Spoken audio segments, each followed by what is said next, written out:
Episode 7 Impvaara's Daughters. There is a cliff on the northwestern shore of Lake Ladoga called Impvaara. It rises steeply from the water's edge, its granite face weathered by centuries of storms, its summit crowned with pine and birch that cling to thin soil. On calm days, the lake laps gently at the rocks below. On stormy days, waves crash against the cliff with force enough to send spray halfway up the face. Stand at the top of Impvaara on a misty morning, the kind of morning when fog rolls in from the lake and blurs the boundary between water and sky, between earth and air. Look down at the water far below. Feel the wind that always seems to blow here, carrying with it the smell of cold stone and deep water. And if you are quiet, if you listen carefully, some say you can still hear them, voices singing. Young women's voices, carrying songs of sorrow, floating up from the water or down from the mist. The eternal virgins, the lake's brides, the daughters of Impvaara who chose to die rather than submit to dishonor. This is perhaps the most tragic story in the Lake Ladoga collection, and perhaps the most powerful. It is a story about choices that should never have to be made. About violence that leaves no good options, only degrees of harm. About the particular vulnerabilities of women in war zones, and about the agency they claimed in their final moments when all other agency had been stripped away. It is a story that has haunted the Lake Ladoga region for centuries, transforming a geographic feature into a memorial, a cliff into a shrine, a tragedy into something sacred. This is the story of Impvaara's daughters. The coming of war. The story begins, as so many from this region do, with war arriving at Impvaara. When the wars came to Impvaara, the storytellers did not specify which war. Like the burning of Lapinlahti, like the battles at Sakararo, the specific conflict had faded from memory by the time Theodore Schwint collected the tale in 1879. What remained was the pattern, the recurring catastrophe that defined life in the borderlands. Armies came, and when they came, violence followed. For the young women of Impvaara, war's approach meant something specific and terrible. They knew their fate. The knowledge had been passed down through generations of women, whispered from mothers to daughters, shared among sisters and friends. They knew what soldiers did to young women in conquered villages. Rape has been a weapon of war throughout human history. Not a side effect or unfortunate byproduct of conflict, but a deliberate tool of terror and domination. Armies throughout history have used sexual violence systematically, to humiliate the defeated, to destroy community bonds, to assert power in its most intimate and devastating form. The women of Impvaara knew this. They had heard stories from other villages, from earlier raids, from the endless cycle of violence that swept across the Lake Ladoga region. They knew that when soldiers came, women faced a choice: flee, hide, or endure. But fleeing was not always possible. Armies moved fast, surrounded villages, cut off escape routes. Hiding was risky. We've seen how even the most clever hiding, Vepsa in the marshes, required extraordinary measures and luck. Which left endurance. And the women of Impvaara decided, they would not endure that. They would not submit. They would choose their own fate, even if the only choice left to them was the manner of their dying. The cultural context of honor. To understand the choice the women made, we must understand something about the concept of honor in traditional Karelian culture, particularly as it related to women and sexuality. In Orthodox Karelian communities, as in many traditional societies, women's sexual purity was tied closely to family honor and social standing. An unmarried woman was expected to remain a virgin until marriage. A married woman was expected to be faithful to her husband. These expectations were not merely personal moral standards but social contracts that affected entire families. A woman who lost her virginity outside of marriage, whether through choice or force, brought shame not only on herself but on her family. The shame could make her unmarriageable, could affect her sister's marriage prospects, could damage her family's standing in the community. Crucially, this shame attached regardless of consent. A woman raped was still considered dishonored in many traditional honor cultures. The violence done to her became, perversely, her burden to bear. the victim became the one marked by shame. This is, we must acknowledge, deeply unjust. It places responsibility for sexual violence on victims rather than perpetrators. It values women primarily for their sexual status rather than their personhood. It creates situations where women face catastrophic social consequences for violence done to them, violence they could not prevent or control. Modern sensibilities rightly reject these honor codes as harmful to women. But we cannot understand the Impvaara story without recognizing that these beliefs were real and powerful in the culture that produced this tale. The women of Impvaara, facing the approach of soldiers, faced not just the immediate violence of rape but the long-term consequences within their own communities. They faced becoming unmarriageable, being treated as shameful, living the rest of their lives bearing the mark of something that was done to them against their will. Given that impossible situation, they chose death with dignity over life with dishonor. The walk to the cliff. The story, as preserved in folklore, describes what happened with simple, devastating clarity. The young women gathered together. They clasped hands. They walked to the edge of Impvaara's cliff, to the highest point where the drop to the water was greatest. And they sang. Hand in hand they walked together to the clifftop's edge singing ancient sorrow songs. They made their final pledge. The image of the joined hands is crucial. They did not do this alone, individually, isolated in their despair. They did it together, supporting each other, finding strength in solidarity. The clasped hands say, "We are in this together, we face this together, we will not let each other face it alone." And they sang. Not screaming, not weeping, though surely there were tears, but singing. Taking control of the narrative, of the atmosphere, of the meaning of what they were about to do. Transforming what could be seen as despair into something else, a ceremony, a ritual, a deliberate act of choice rather than a helpless surrender. What were these ancient sorrow songs they sang? The Finnish tradition includes numerous forms of lament, itkuversi, ritual crying songs performed at funerals, at partings, at moments of profound loss. Women were the primary practitioners of this tradition, passing songs and techniques down through generations. The women of Impvaara may have drawn on this tradition, may have sung actual funeral laments, preparing their own memorial, conducting their own funeral rites before their deaths. Or they may have simply sung songs they knew, folk songs, hymns, whatever came to their lips in that moment. The singing served multiple purposes. It gave them something to focus on besides their fear. It created a shared rhythm, a communal action that kept them together. It asserted their humanity and their culture in the face of the violence that threatened to reduce them to victims. And it created a memory. People who heard them, who witnessed this, would remember the singing, and that memory would become part of the story. We give ourselves to Ladoga, to sleep beneath her waves / better free in death than living as the conqueror's slaves. This was their pledge, their declared intention. Not suicide born of hopelessness, but a deliberate choice of one fate over another. Free in death versus enslaved in life. Their own deaths, chosen and controlled, versus violation at the hands of others. And then, still hand in hand, still singing, they stepped off the cliff into the air. The lake's embrace. The cliff at Impvaara is high enough that the fall alone might have killed them. If not, the impact with the water would have stunned them, and the cold water of Lake Ladoga would have done the rest. Drowning is not, by most accounts, a peaceful death. There is panic, struggle, the terrible awareness of suffocation. But it is also, compared to some alternatives, relatively quick.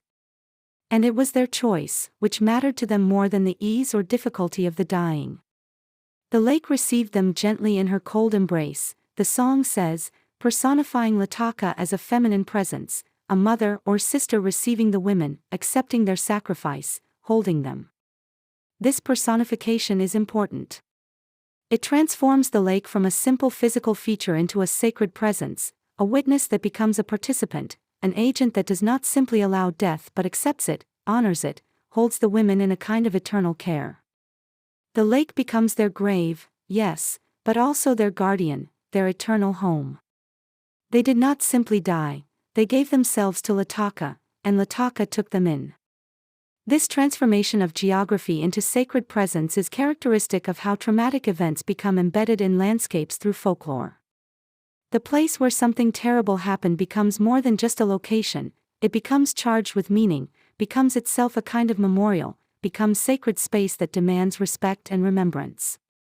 Impvaara ceased to be merely a cliff and became the place where the daughters walked into the water, where their courage was displayed, where their sacrifice was made. The lake itself became not just water but the resting place of martyrs, the holder of sacred memory. Transformation into guardians. But the story does not end with death. Like many folk tales dealing with tragic deaths, the Impvaara legend includes a transformation, a continued presence of the departed. Some say on misty mornings you can see them still standing at the cliff edge on Impvaara's hill white dresses in the morning mist, flowers in their hair the eternal virgin guardians floating in the air. The women became ghosts, but not in the terrifying sense. They became guardians, protective presences, eternal maidens who watch over Impvaara and perhaps over all young women who face similar threats. The image is striking: white dresses, flowers in hair, floating in the mist at the cliff edge. These are not tormented spirits but transfigured ones. They appear not as broken victims but as brides, dressed in white as if for a wedding, adorned with flowers, beautiful and serene. This is the transformation that memory worked upon them. From victims of circumstance who chose death over rape, they became sacred figures, spiritual guardians, examples of courage and purity. Their suffering was acknowledged but transcended. They became not cautionary tales of what not to do but inspirational examples of maintaining dignity in impossible circumstances. The eternal virgins designation is significant. In Orthodox Christian tradition, virginity could be a path to holiness. Think of the Virgin Mary, of female saints who maintained their virginity even unto martyrdom. The women of Impvaara, by choosing death over sexual violation, preserved their virginity and thus, in the culture's terms, their purity. This made them candidates for spiritual elevation. The brides of the lake designation connects them to another tradition. Women who die before marriage sometimes appear in folklore as eternal brides, wedded not to human husbands but to spirits, to nature, to eternity itself. The women of Impvaara gave themselves to Ladoga, and thus became her brides, married to the lake, bound to it forever. These transformations did important cultural work. They provided meaning for deaths that might otherwise seem simply tragic and waste. They created a sense that the women's choice had been honored, that they had achieved something through their deaths rather than simply being destroyed. They transformed victims into heroines, deaths into sacrifices, tragedy into something approaching sanctity. The gendered nature of war. The Impvaara story forces us to confront something that many historical narratives elide: the gendered nature of war violence. When we talk about war, we typically focus on battles, on soldiers fighting soldiers, on territory gained and lost, on political and strategic considerations. The civilian experience of war is often marginalized. And within that civilian experience, the particular vulnerabilities and violences that women face are even further marginalized. But women's experience of war is profoundly different from men's in crucial ways. Men of military age face conscription, combat, death in battle. These are terrible fates, certainly. But women face their own specific horrors: rape as a weapon of war, forced pregnancies, the murder of their children, sexual slavery, the destruction of their families and communities while they survive to witness it. The Lake Ladoga folklore, interestingly, preserves both male and female experiences of war. We have Vepsa, the last survivor, representing male experience of war, hiding, witnessing massacre, surviving alone. We have Jocko Puntis representing male resistance, fighting back, defending, becoming a warrior. And we have Impvaara's daughters representing female experience, facing gender-specific violence, making impossible choices, finding agency in the only way available to them. All three stories are about extremes of survival and choice under catastrophic circumstances. but the specific forms those extremes take differ based on gender. This is not to create a hierarchy of suffering, all war trauma is devastating. But it is to recognize that war impacts people differently based on their social positions, and that women in war zones face vulnerabilities that must be acknowledged and remembered. The Impvaara story does that acknowledgement work. It says explicitly, when war came, the women faced this specific threat, made this specific choice, and deserved to be remembered for their courage in circumstances that allowed no good options. Agency in extremity. One of the most powerful aspects of the Impvaara story is how it centers female agency even in, especially in, a situation designed to strip women of all agency. The approaching soldiers represented absolute power over the women. They could take what they wanted, do what they wanted, reduce the women to objects to be used and discarded. This was the ultimate denial of agency, the complete subordination of women's will and selfhood to male violence. And the women responded by claiming the one form of agency they had left, the power to end their own lives on their own terms. This is a dark form of agency, certainly. We rightly view suicide as tragedy, as something to prevent when possible. But in the context of the story, the choice to die was an assertion of self-determination. It said, "You cannot take from us what we do not give. You cannot violate us if we remove ourselves from your reach. Our bodies and our fates belong to us, not to you." By walking together, hand in hand, by singing, by making it a deliberate procession rather than a desperate flight, they transformed what could have been mere escape into something more. They made it a ceremony, a ritual, an act of collective will. The story preserves and honors this agency.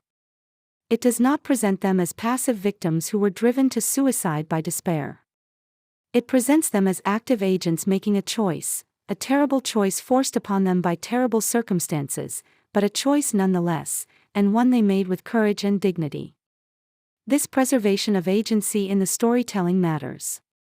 It allows the women to be remembered not as victims, though they were victimized by the circumstances war created, but as decision-makers, as people who acted rather than merely being acted upon. The daughters speak. The song, Impvaara's Daughters, includes lines presented as the women's own voices. "We are the daughters of sorrow / we are the brides of the lake / we chose our path before tomorrow / for honor's sacred sake."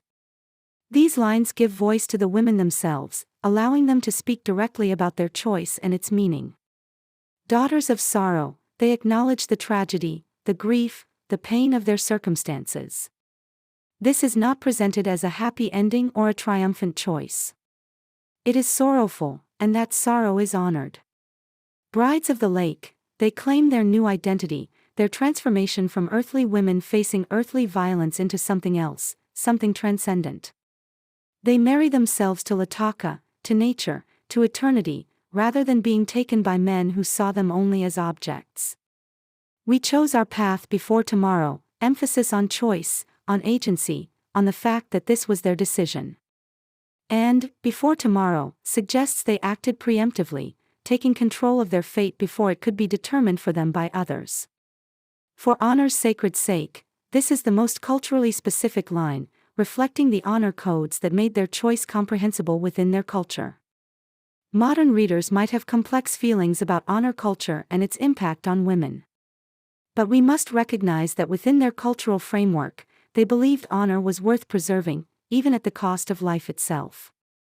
By giving the women direct voice in the song, by letting them articulate their own reasoning, the folklore tradition respects their subjectivity. They are not simply objects of the story, not simply symbols, but subjects with their own perspective, their own voice, their own declared intentions. The memorial function.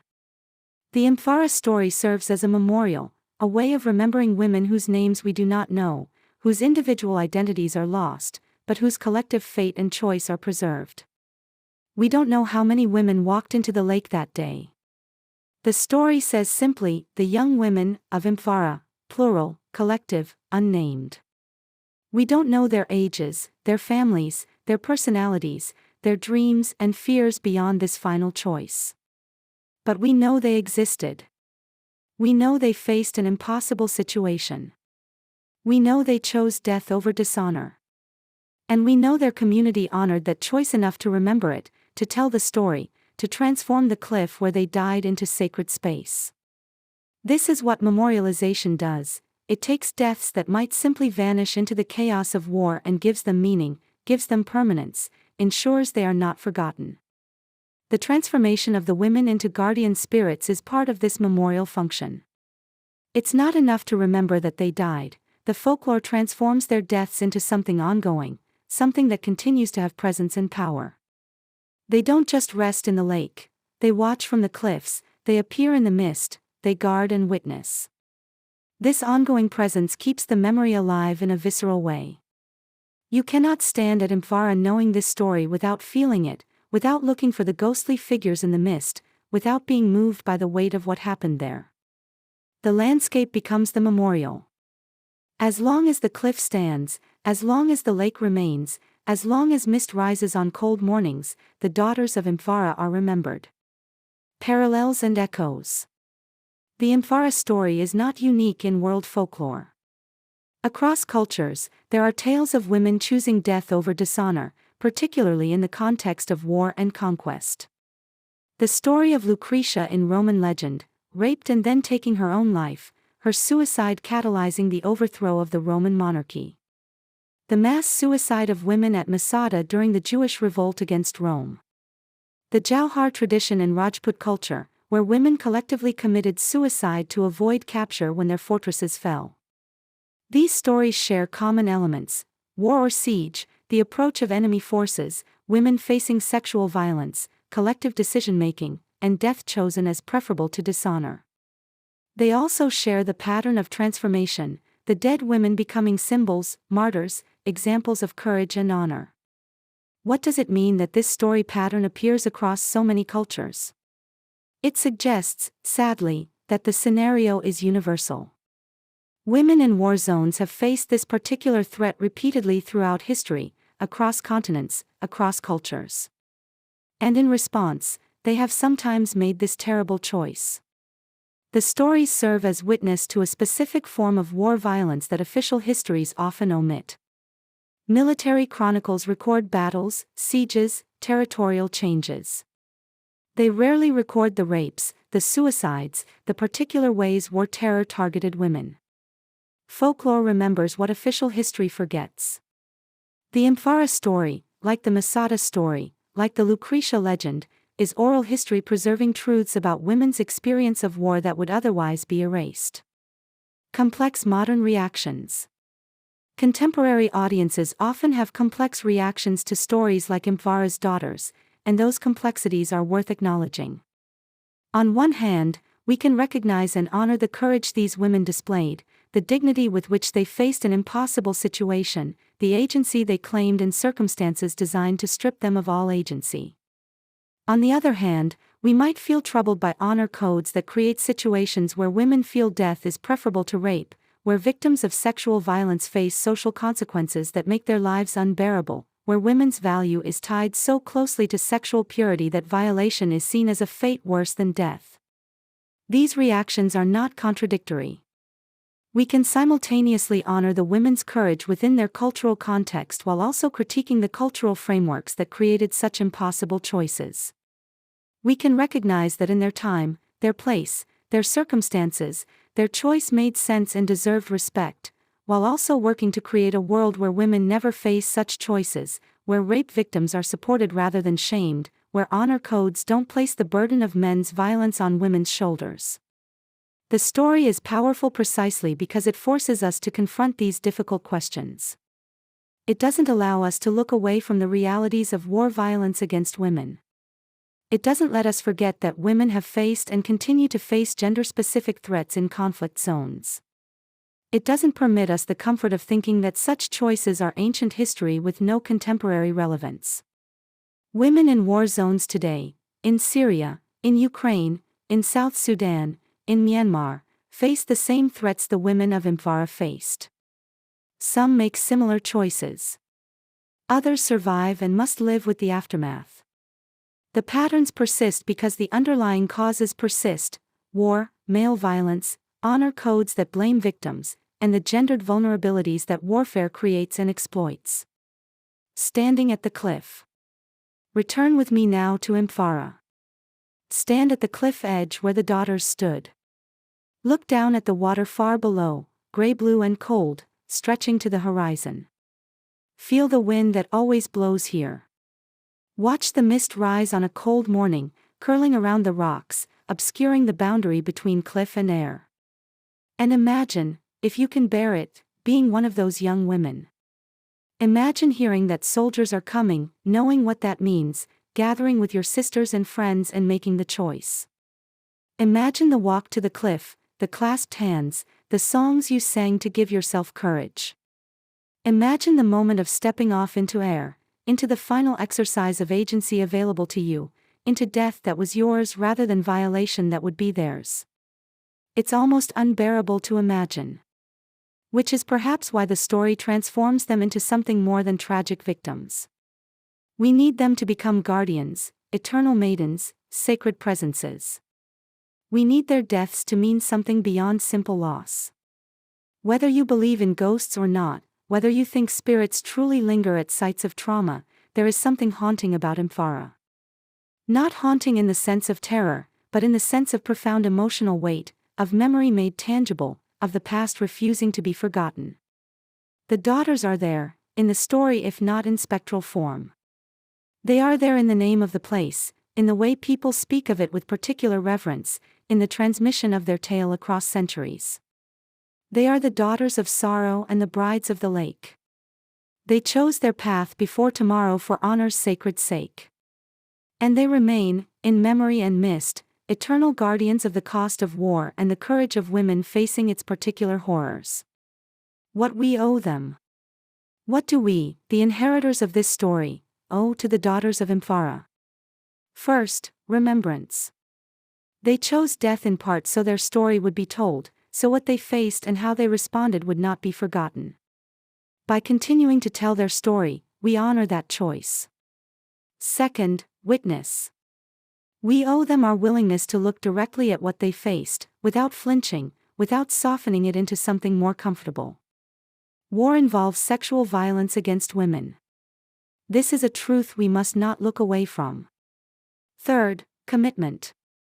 We owe them our commitment to creating a world where women never face such choices, where rape victims are not shamed, where women's value is not tied to sexual purity, where war's gendered violences are named and prevented and prosecuted as the crimes they are. Fourth, respect for their agency. We owe them recognition that they made a choice, not the choice we might wish they had available, not the choice that a better world would offer, but the best choice available to them in their circumstances. We respect that choice while working to ensure others never face it. And finally, we owe them continued voice. The story gives them words, lets them speak, preserves their perspective. We owe them the continuation of that voice, the refusal to let them be silenced or reduced to symbols or stripped of their agency even in memory. The daughters of Impvaara walked into the lake centuries ago. But they walk still, in the stories we tell, in the mist that rises over the cliff, in the memory that refuses to let them be forgotten.